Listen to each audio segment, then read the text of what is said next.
네, 오늘 말씀 부름받은 은혜라는 제목으로 함께 우리 말씀 나누겠습니다. 우리 말씀 읽겠습니다. 누가복음 1장 26절에서 38절까지 말씀입니다. 우리 한번 교독해 볼까요? 성경이 있으신가요? 앞에 나왔네요. 제가 한 절, 여러분들 한 절 교독하겠습니다. 제가 먼저 읽겠습니다. 여섯째 달에 천사 가브리엘이 하나님의 보내심을 받아 갈릴리 나사렛이라는 동네에 가서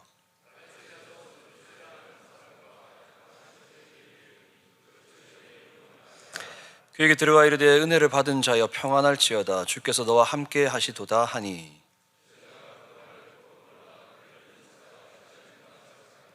천사가 이르되 마리아여 무서워하지 말라 네가 하나님께 은혜를 입었느니라.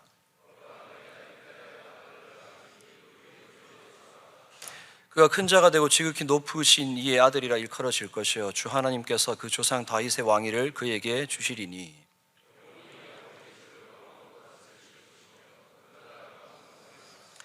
마리아가 천사에게 말하되 나는 남자를 알지 못하니 어찌 이 일이 있으리이까.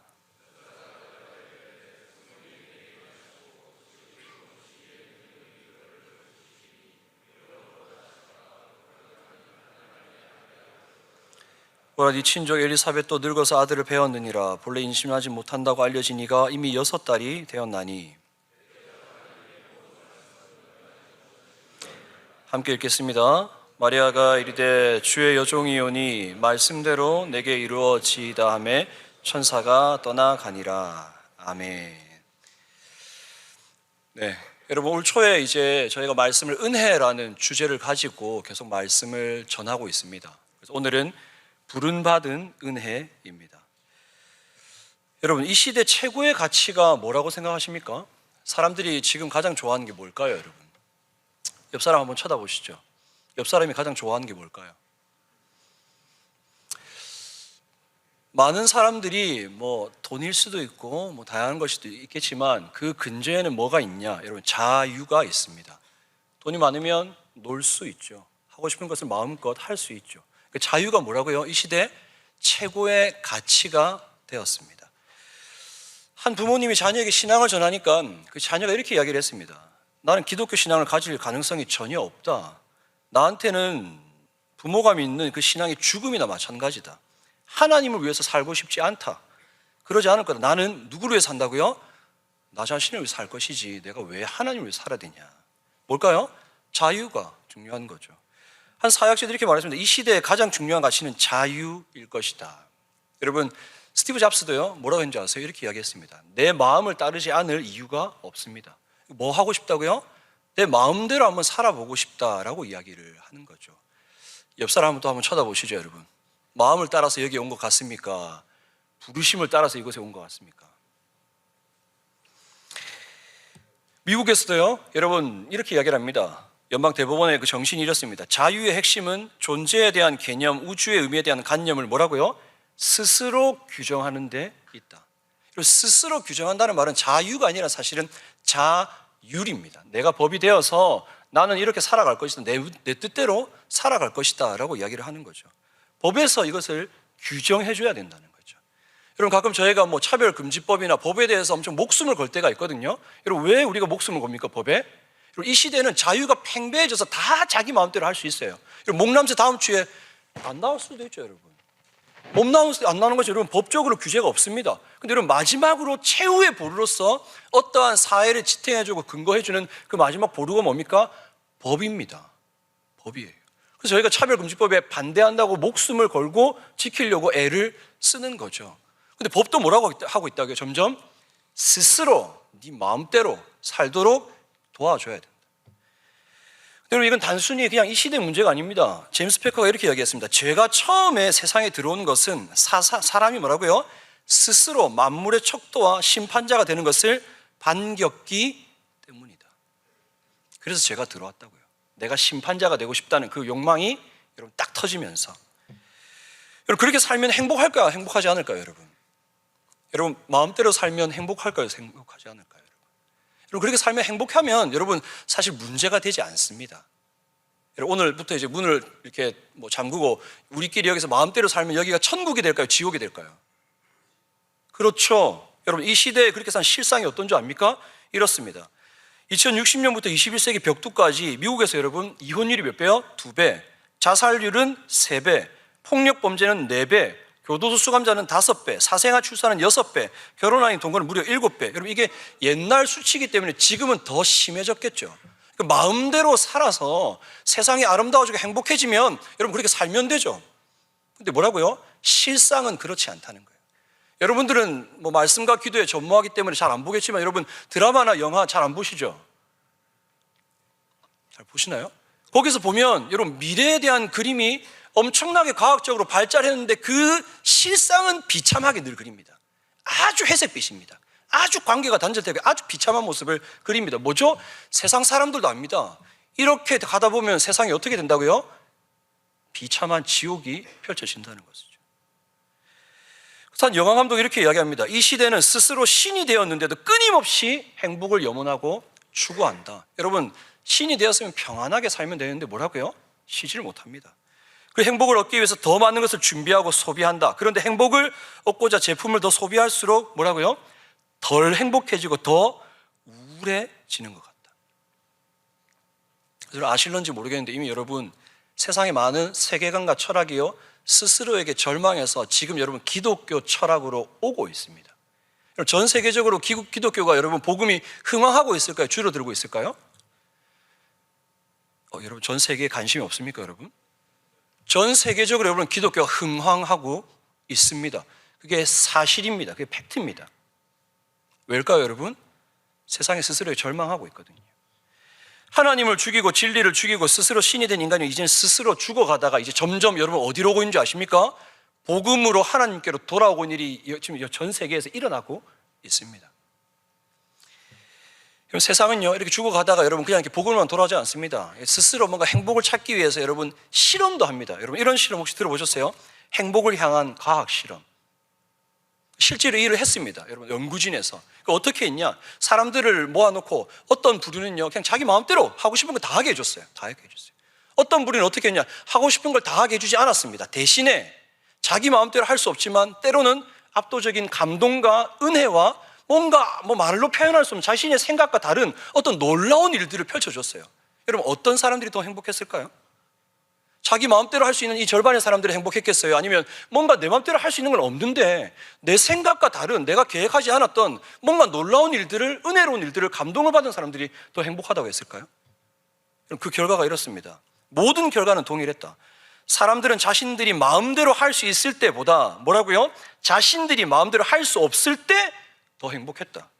자신이 더 작게 느껴질 때 자만심이 줄어들고 더 부드러워졌고 동시에 더욱 단단해졌다. 자신의 생각을 뛰어넘는 감당할 수 없는 은혜와 감동을 경험할수록 더 큰 행복과 더 큰 만족을 경험했다. 경외심이 가득한 사람일수록 더 넉넉하고 관대해졌고 타인의 필요에 민감하며 주변과 자연을 소중히 여겼다. 그러니까 뭐라고 여러분 이 시대가 자유가 최고의 가치가 돼서 여러분 가끔 부모님들이 그런 이야기 합니다. 우리 아이를 행복하게 해주고 싶다. 아이에게 더 많은 자유를 주고 싶다. 그렇게 아이에게 행복을 주는 게 아니라고요. 하고 싶은 건 마음대로 자라게 하는 아이들은요 여러분 행복하지 않습니다. 근데 도리어 하고 싶은 것을 마음대로 할 수 없지만 오늘 우리가 시작할 때 계속 흘러나왔던 찬양 모든 것이 은혜다라고 말할 수 있는 자녀는요 도리어 행복해진다는 것이죠. 그래서 어떤 분이 이 상황을 이렇게 해석했습니다. 이제야 과학이 성경의 문턱에 도달했다. 무슨 뜻일까요? 이렇게 말합니다. 이 시대가 마침내 마지막 암벽 위에 올라서니 그곳에 오랜 세월 동안 앉아있던 신학자와 선지자 무리가 그를 반겨준다. 시간이 걸리겠지만 이제서도 과학도 뭐라고요? 성경의 첫 줄을 이제 와서 따라잡았다. 태초에 하나님이 천지를 창조하셨다. 이 말 여러분 목사가 한 말이 아닙니다. 누구라고요? 나사의 최초의 천문학자인 과학자가 한 말이에요. 과학이 열심히 연구하더니 이제 어디로 떨어왔다고요? 성경의 첫 줄에 이제 도달했다고요. 다시 말하지만 성경의 수천 년간 전한 진리를 과학도 드디어 조금씩 따라잡고 있다는 것이죠. 인간은 뭐라고요?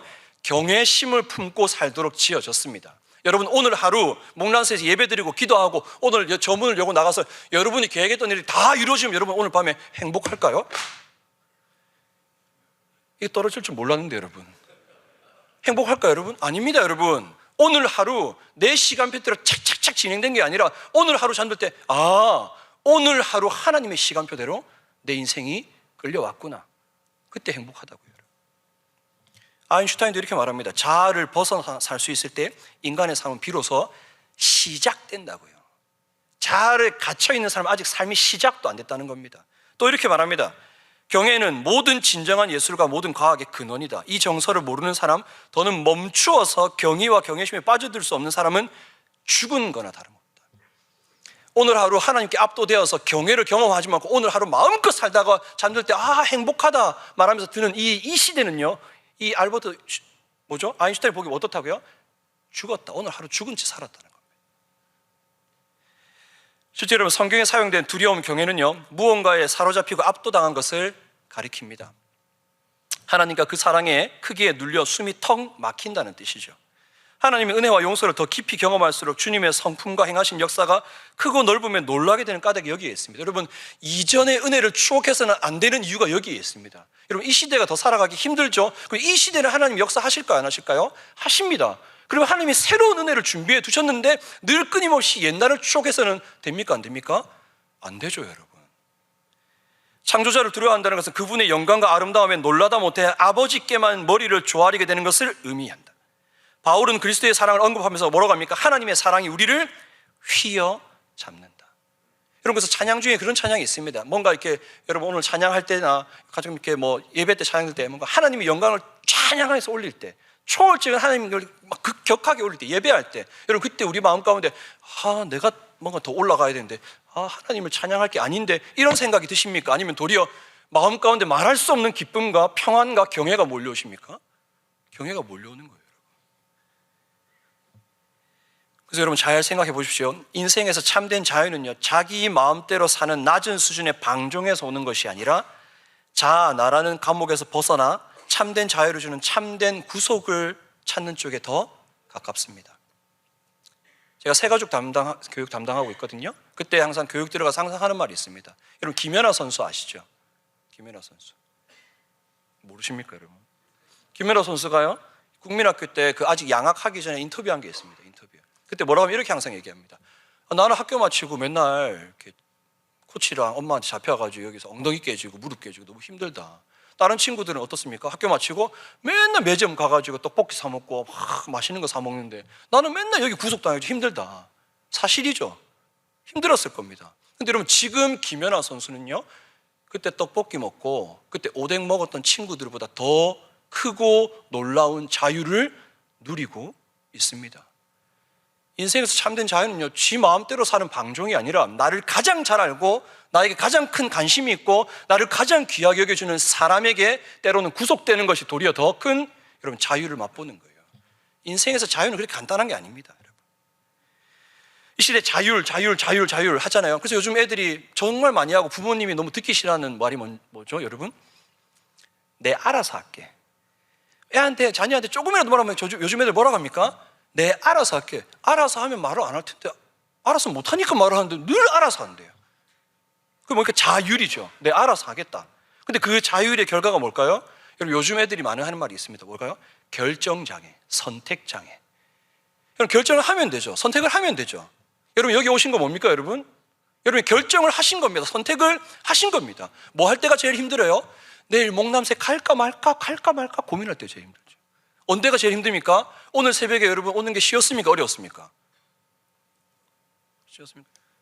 어렵죠, 여러분. 여기 앉아있는 목사님도 다 어렵습니다, 여러분. 누워가지고 갈까 말까 할 때 제일 어렵죠. 근데 가자 딱 일어나면 어떻습니까? 편하죠. 결정장애. 요즘 애들이 만든 말이에요. 결정장애. 선택할 수 있는 자유가 너무 많죠, 여러분. 그래서 어떻게 됩니까? 도리어 선택 과잉으로 심신이 약화되었다고 말합니다. 선택하는 상황이 너무 많아서 도리어 얼어붙는 순간이 있다고 하죠. 최고의 선택을 내려야 한다는 압박감이 있습니다. 근데 여러분, 내가 결정한 거죠. 내가 신이 돼서. 그러니까 그 결정의 책임도 누가 집니까? 내가 오롯이 져야 되니까 얼마나 힘듭니까? 신이 나를 선택했다는 자유를 버리고요, 스스로가 신이 되기를 선택한 자율의 시대가 세상을 지옥으로 만들고 있습니다. 요즘 애들은 뭐 되고 싶냐 그러면 여러분 아직 말을 못합니다. 옛날에는 여러분 농부의 자녀로 태어나면 뭐가 됩니까? 농부로서 그 업을 이어가서 신실하게 살아가면 됩니다. 근데 요즘은 뭐든지 할 수 있어요. 뭐든지 할 수 있는데 뭐 할지 모릅니다. 제가 미국에 잠깐 유학 갔을 때 여러분 거기에 하버드 연구진 분들이 계셨거든요. 그분들도 집사님이셨어요. 근데 와서는 제가 주일학교를 청년부를 맡았는데 저한테 뭐라고 하냐면 너무 유망 직종이 빠르게 바뀌어가지고 애한테 어떤 직업을 하라고 말해야 될지 자기도 모르겠대요. 그게 말이 됩니까, 여러분? 그 제가 뭐라고 했을까요, 여러분? 제가 이렇게 얘기했습니다. 아니, 믿음의 부모가 사명과 부르심을 따라서 직업을 선택하고 죽을 때까지 신실하게 살아가라고 가르쳐야지. 믿음의 부모가 애들 앉아놓고 유망 직종이 뭔지 분석하다가 어떤 직종을 해야 될지 모르겠다고 말하는 부모를 보고 자란 아이는 여러분 뭐가 되겠습니까? 그때보다 벌써 지금 5, 6년이 지났거든요. 그럼 더 힘들어졌어요. 더 어려워졌어요. AI가 그때 있었을까요? 없었을까요? 거의 없었죠. 더 복잡해졌습니다. 그럼 이제 뭘 해야 됩니까, 도대체?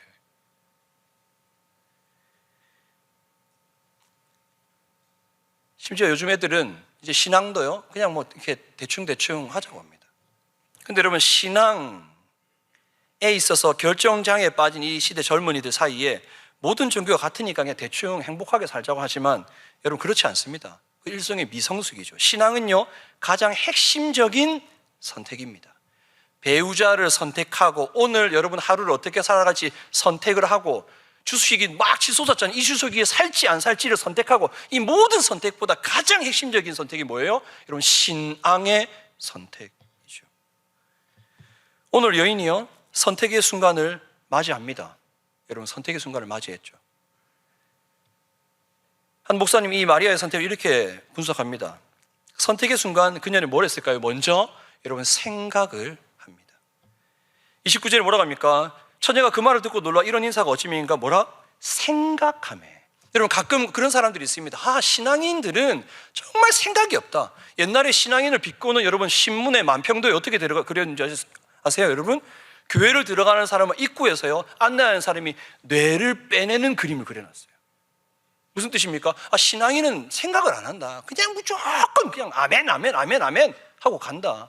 근데 그렇지 않습니다. 성경에는 끊임없이 생각하라.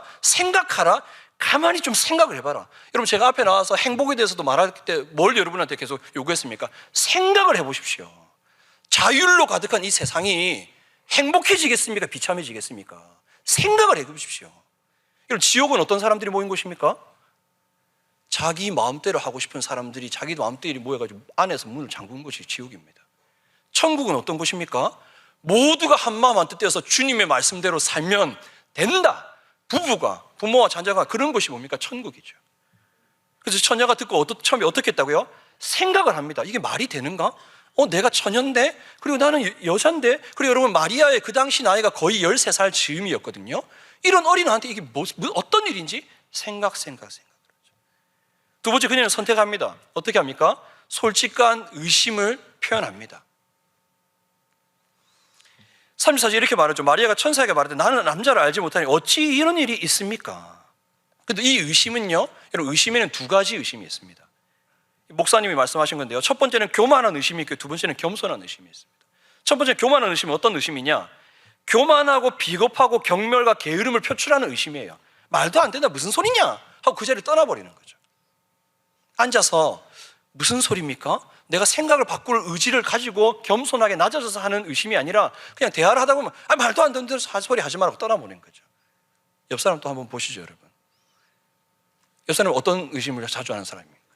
앉아가지고 때로는 말이 안 되는 얘기를 해도 한번 뭐라고요? 들어볼까요? 이렇게 합니까? 아니면 말도 안 된다, 저리 가라, 이렇게 합니까? 요즘은 저리 가라는 사람이 많습니다. 왜죠? 앉아가지고 다 뭐 합니까? 핸드폰만 하죠. 내가 신이 되어서 쫙 넘기죠. 이렇게 마음에 안 드는 건 막 넘기고 좋아하는 건 찍죠. 제가 항상 말하지만 저희 첫째는 이런 걸 디지털 기기를 조심해서 키웠는데 둘째는 살짝 발로 키우잖아요. 어느 순간 보니까 핸드폰을 이렇게 손에 들고 다니더라고요. 막 디지털. 그러니까 뭐 2살인가 3살쯤 돼서 손에서 쫙 이렇게 하더라고요. 이렇게. 여러분, 내가 좋으면 누르고 싫으면 이렇게 하다가 갑자기 옆에서 어린이집 가져가지고 친구를 만나면 마음에 드는 친구만 있습니까? 아니면 거시기한 친구도 있습니까? 없습니까? 있죠. 그럼 거시기한 친구 만나면 이렇게 하면 사라져요, 안 사라져요? 안 사라져. 애들이 정신병이 걸리는 거예요. 어떻게 하면 교만한 의심을 하는 거죠. 말도 안 되는 사라지면 가는 거예요. 근데 어떤 의심이 있습니까? 겸손한 의심이 있죠. 또 다른 질문을 낳고 진심으로 묻기에 좀 약차의 놓치죠. 그 마리아의 의심은 어떤 의심이었어요? 일이 어떻게 되는 겁니까? 겸손하게 물은 것이죠. 천사가 뭐라고 합니까? 대저 하나님의 모든 말씀은 능하지 못하심이 없다라고 진리를 선포해버리죠. 이 말의 뜻은 이 목사님 이렇게 해석합니다. 마리아야, 너는 하나님을 믿느냐? 하나님이 세상을 창조하시고 너희 민족을 구원하여 지금까지 지켜왔는데 하나님이 이 일 하나 못하겠니? 라고 물은 거예요. 그 말에 마리아가 아멘으로 순종하는 거죠, 여러분. 근데 가끔 그런 생각합니다. 이 말이 뭐 대단한 거냐? 나도 하겠다. 근데 실제 여러분 2023년 수능에 전국 수석을 한 여학생이 있습니다. 이 학생이 1등이었거든요. 근데 이 아이가 예배에 항상 왔었어요. 이 아이가 와가지고 항상 여러분 예배 시간에 제일 좋아하는 시간이 무슨 시간입니까? 끝나고 돌아가는 시간입니까, 여러분? 뭐 있겠죠, 여러분. 근데 이 아이가 제일 좋아했던 시간은 여러분 사도신경이에요. 딱 와가지고 수능 공부 진짜 치열하게 경쟁하고 막 스트레스, 부담과 두려움과 압박과 이 문제지를 더 풀고 왔어야 되는데 이거를 좀 더 하고 왔어야 되는데 다른 애들은 공부하는데 난 여기서 왜 예배 드리냐 수많은 생각이 들 때 딱 와서 사도신경 첫 번째, 전능하사 천지를 만드신 하나님 아버지를 내가 믿사오며 하는 순간 뭐라고 합니까? 세상 그 어디에서도 평생 어느 순간에도 경험해보지 못했던 경외감과 평안이 밀려온다고 했다고요. 그러니까 얘한테 예배는 뭡니까? 예배는 목숨이었던 거예요. 목숨이었다고요. 왜죠? 이 평안을 누리지 않으면 부득부득 공부를 해도 늘 뭐가 있습니까? 여러분 밤에 잠을 못 자는 거예요. 여러분. 무서운 말이 있죠. 기억이 안 나요. 저도 수능 친 지가 오래돼가지고 여러분. 3당 4락 3시간 자면 붙고 4시간 자면 떨어진다. 여러분 뭐 점점점. 근데 얘가 뭐예요? 예배 딱 오는 순간 전능하사 천지를 만드신 하나님 아버지를 내가 믿사오며 하는 순간 여러분. 그래서 마리아는요 순종합니다. 오늘 이런 이야기를 다 해보면 여러분 천사가 이렇게 얘기를 한 거예요. 그 비용을 한번 계산해봐라. 네가 선택해라. 내가 지금 이 말을 딱 하는 순간 네가 다 따져보고 선택을 해라고 묻는 거죠. 그래서 마리아가 어떻게 합니까? 선택을 하죠. 아멘. 주의 말씀이 내 삶 가운데 이루어지리이다. 요즘 어떤 사람이 많습니까? 선택이 아니라 협상하려는 사람이 많습니다. 협상하려는. 나이가 젊어질수록 시대가 힘들어질수록 그런 사람이 많아지죠. 선택을 하면 됩니다. 여러분 목남새 오는 거 여러분 선택을 하면 올 수 있을까요? 협상을 하면 올 수 있을까요?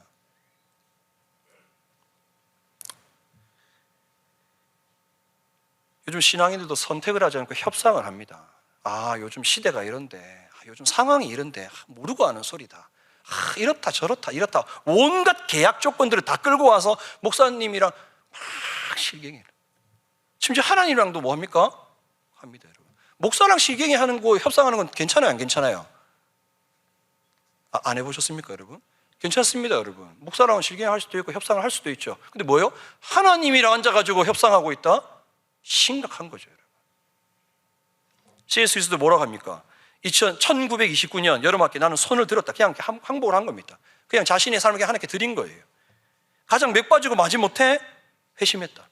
왜죠? 계산하고 고민하고 온갖 것들을 지성을 총망라해서 해보니까 이거 말고는 답이 없네 라고 결정을 한 겁니다. 그래서 이렇게 말하죠. 주의 여종의 은이 말씀대로 내게 이루어지이다. 여러분 오늘 하루 여러분의 뜻이 하늘에 관철되는 것이 여러분의 꿈입니까? 여러분 그러면 아주 시대에 물든 그리스도인입니다. 그런데 이 여인이 뭐라고 합니까? 말씀이 나한테 이루어지이다. 마리아의 선택이 여러분 만들어낸 결과가 무엇일까요? 많은 사람들이 이렇게 이야기합니다. 죄의 역사가 하나님의 말씀에 대한 한 여인의 불순종, 하와의 불순종 때문에 시작되었다면 그 반전은 하나님의 말씀에 말씀대로 내게 이루어지이다라고 고백하며 자신의 태의 말씀이신 성자를 받아들인 한 여인 마리아의 순종에서 시작되었다. 에덴 동산에서 시작된 첫 인류의 실패가 이제 막을 내리고 새로운 역사의 그 시작이 선포된 것입니다. 여러분 순종이요 역사를 만듭니다. 다시요 순종이요 역사를 만듭니다. 치솟는 코스피 지수와 온갖 옆 사람들의 말과 분석가와 그 모든 것들이 여러분 역사를 만드는 것이 아니라 여러분 순종이 역사를 만들었고 영원 세세토록 여러분 순종이 역사를 만들 것입니다.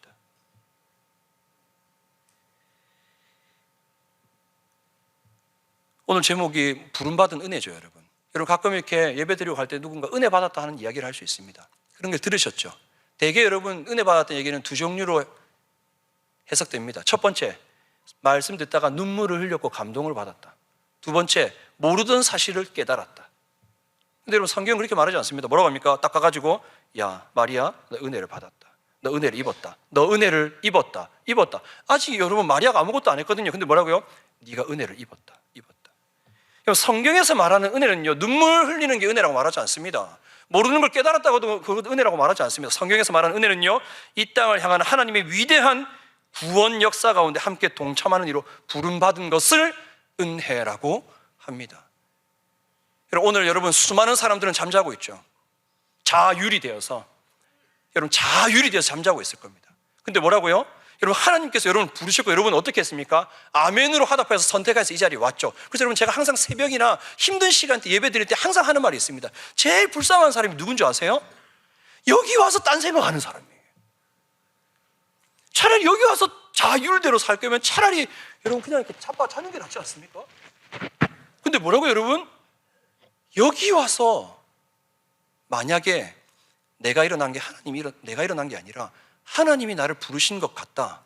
하나님 나에게 말씀하여 주시옵소서 하는 순간 여러분 어떻게 된다고요? 여러분 역사가요 바뀐 거예요.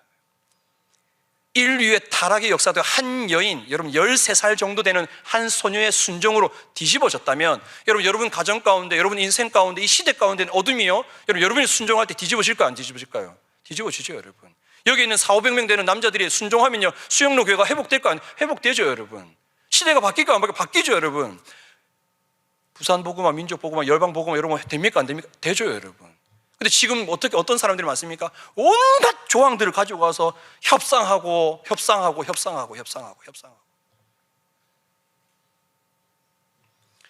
여러분 이 수태고지를요 그림으로 표현한 그림이 있습니다. 엘 그레코라는 분이 그렸거든요. 그림을 한번 쫙 봐보시죠, 여러분. 마리아가 어떤 포즈를 하고 있는지. 죄송합니다, 여러분. 새벽부터 그림을 보여줘요, 이렇게. 근데 여러분 한 손으로 어떻게 합니까? 한 손으로 이렇게 하고 있죠. 잘 보이십니까, 여러분? 네. 근데 한 손을 어디에 기대고 있습니까? 말씀에 기대고 있죠. 여러분 이 화가가요 정말 깊은 많은 고민을 한 거예요. 이건 아니다, 안 된다. 근데 어디에 기대고 있다고요? 말씀에 기대입니다. 그래서 이것을 한 신학자 이렇게 합니다. 마리아가 헤롯 대왕과 치러하는 전쟁은 기드온이나 여호수아처럼 무력으로 대치하는 것이 아니라 약함과 희생을 견디는 것이었다. 눈물과 신음으로 견디는 것이다. 보이는 것이 아니라 보이지 않는 것을 믿는 믿음과 소망으로 견디는 싸움이다. 하늘과 땅이 맞닿은 곳에 세워진 십자가를 가장 먼저 경험하고 고백한 이가 마리아다. 심지어 마리아의 가장 어려운 싸움은 자식보다 오래 살아야 하는 일이었다. 이는 마지막 숨쉬는 순간까지 끝나지 않을 전쟁이다.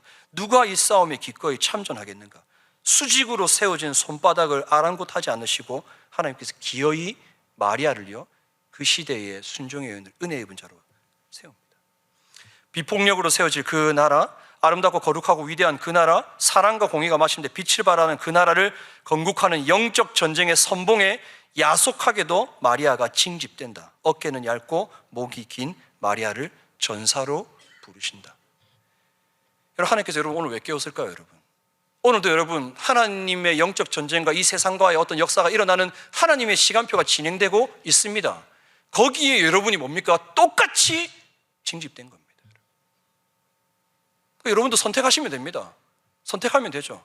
목사님 됐습니다. 그냥 내 마음대로 살랍니다. 선택을 하시든지 아니면 내가 이 자리에 나온 것이 아니라 모든 것이 주의 은혜였고 주님이 나를 부르신 부르심도 이 은혜라면 내가 그렇다면 하나님 말씀대로 오늘 한번 치열하게 분투해 보겠습니다. 여러분 선택하시면 되는 거죠. 제가 늘 이렇게 설교를 좀 길게 하고 어렵게 준비해서 지금 여러분 PPT가 117페이지까지 있는데 지금 60페이지 한 절반 했거든요.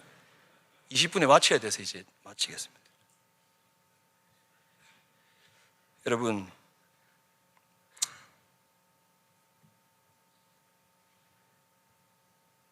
이렇게 부름받았는데요. 여러분, 이렇게 부름받았을 때 여러분, 우리는 혼자가 아닙니다. 이 여인이요, 이게 딱 듣고 나서 누구한테 달려간 줄 아세요? 여러분, 엘리사벳에게 달려갑니다. 여러분, 이 영적 전쟁이 쉬울까요? 어려울까요? 어렵습니다. 그러니까 이 부름받은 은혜를 딱 누렸던 여인이요, 혼자서 무릎 꿇고 기도하는 게 아니에요. 누구한테 달려갔다고요? 엘리사벳에게 달려갑니다. 여러분, 이 부르심은 하나님이요, 혼자 부르지 않습니다. 여러분, 여러분이 오늘 선택해서 말씀대로 살기를 결단하면 여러분만 결단한 것 같습니까? 여러분, 아니요. 누가 있을까요? 반드시 이곳에 여러분처럼 결단하는 사람이 있습니다. 그러니까 마리아가 어디로 가는 거예요? 엘리사벳에게 달려가는 거죠. 달려가는. 그래서 목사님 이렇게 해석합니다. 수태고지는 성경신앙의 모순되나 이해할 수 없는 게 아니라 오히려 그 신앙의 성취다. 여러분, 이 모든 깨달음이 실제가 가능했던 것은 그녀가 엘리사벳을 방문했기 때문이다. 우리에게 뭐가 필요합니까? 여러분, 공동체가 필요하죠. 여러분, 목남새에 나오는 남자분들, 여러분 보통 분일까요? 보통 분 아닐까요? 옆 사람 또 한번 쳐다보시죠. 여러분, 보통 분이 아닙니다. 여러분, 그래서 여러분 그냥 여기 목남새 와서 말씀 듣다가 기도하다가 밥 먹고 그냥 집에 가면 돼요? 안 돼요? 안 됩니다, 여러분. 그래도 잠시라도 옆 사람과 함께 기도하고 옆 사람 삶을 응원해야죠. 그래서 여러분, 오늘 우리는 목남새잖아요. 여러분, 목요일만큼은 어떻게 되는 줄 아세요? 여러분, 목요일만큼은 여러분 혼자 밥 먹다가 문득 여러분 교구에 있는 남자들을 위해서 기도해야 됩니다. 밥 먹다가 여러분 커피 마신다 문득 목요일만큼은 여러분 여기 모인 남자들을 위해서 기도해야 된다고요. 여러분, 주중에 남자들을 위해서 기도한 적 있어요, 없어요? 없죠, 여러분, 솔직히. 근데 언제만큼은요? 일주일에 한 번 목요일만큼은 하나님, 어디선가 누군가도, 그 집사님도, 심지어는 나이가 많으신 그 연배받은 믿음의 선배도 어디선가 그 삶 가운데 분투하고 있을 텐데 지켜주세요. 지켜주세요. 내 기도를 통하여서 그 집사님의 인생 가운데 역사를 일으켜주세요. 심지어 내 순종을 통하여서 우리 교국 가운데, 사랑방 가운데, 우리 교회 가운데 하나님 새로운 역사를 한번 써주세요. 목요일만큼은 기도해야죠, 여러분. 제일 불쌍한 사람들이 누구라고요?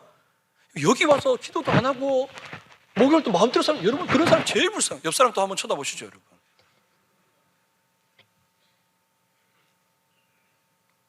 여러분, 근데 이게요, 두 사람의 행복으로 안 끝납니다. 여러분, 기가 막힌 말이 성경에 기록되어 있습니다. 엘리사벳이 마리아가 문안함을 들으매 아이가 복중에서 뛰놉니다. 태중에 있는 아이가 춤을 춘다고요. 여러분, 이 시대가 점점 좀 힘들어졌잖아요. 힘들어지고 있습니다. 요즘 신앙인들의 가장 큰 문제가, 어려움이 뭔지 아세요? 물론 경제적, 그 다음에 신앙 전수입니다. 근데 복중에 있는 아이가요, 내 부모 세대가 결단하여서 만나니까, 여러분, 이 태중에 있는 애가 지각이 있을까요, 없을까요? 뭔지는 모르겠는데 여러분, 애가 벽중에서 춤을 춘다고요. 춤을 춘다고요. 다음 세대가 살아납니다, 여러분. 여러분 자녀가 살아납니다. 수영로의 다음 세대가요, 역사를 일으킵니다. 언제요? 결단한 사람들이 만나고 뭉치고 모이기를 힘쓸 때 뒤집어진다고요. 그러니까 뭐라고 합니까? 큰 소리로 불러 이르되 여자 중에 네가 복이 있으며 네 체중의 아이도 복이 있다. 복으로 흘러 넘치는 역사가 이때 일어나는 것이죠. 제가 전에도 한번 여기 와서 말씀드렸었는데, 여러분, 한 신앙의 남자 어른이요, 정말 분투하다가 이것만 읽고 제가 찬양하고 마치겠습니다. 왜 이렇게 열심히 살았냐 했는데, 이분이 항상 이 영화 대사를 말하는데 이렇습니다. 가장 희망을 둔 말은 한 영화의 대사인데, 대사가 이렇습니다. 들꽃도 햇볕을 쫓아 자리를 옮겨 다니지 않는다. 요즘 어떻게 합니까? 선택 장애에 걸려가지고 자유로 돼가지고 여기가 괜찮은지 심기었다가 뽑혀가지고 저기 괜찮은지, 이 땅이 좋은지 저 땅이 좋은지 저 산이 좋은지 이 산이 좋은지 늘 하다가 중간에 길에서 쓰러져 죽잖아요, 여러분. 말라 죽습니다. 근데 이분이 뭡니까? 들꽃도 저기가 햇볕이 더 나은가 보다 해가지고 자리를 옮겨 다니지 않는다는 거예요. 어차피 혼돈의 세상이지만 이게 조금 더 편하거나 유리하지 않을까, 얍삽하게 옮겨 다니는 경우가 있는데, 흔들릴 때마다 이분이 무슨 생각한다고? 이분 신앙인입니다. 풀 한 포기도 그렇게 하지 않는데 인간이라고 자존심을 갖고 살면서 그럴 수 없지 않은가?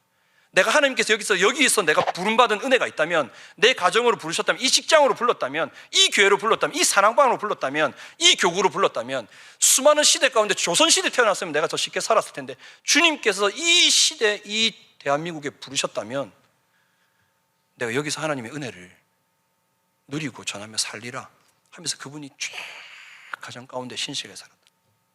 뭐라고요? 들꽃도 햇볕을 쫓아 자리를 옮겨 다니지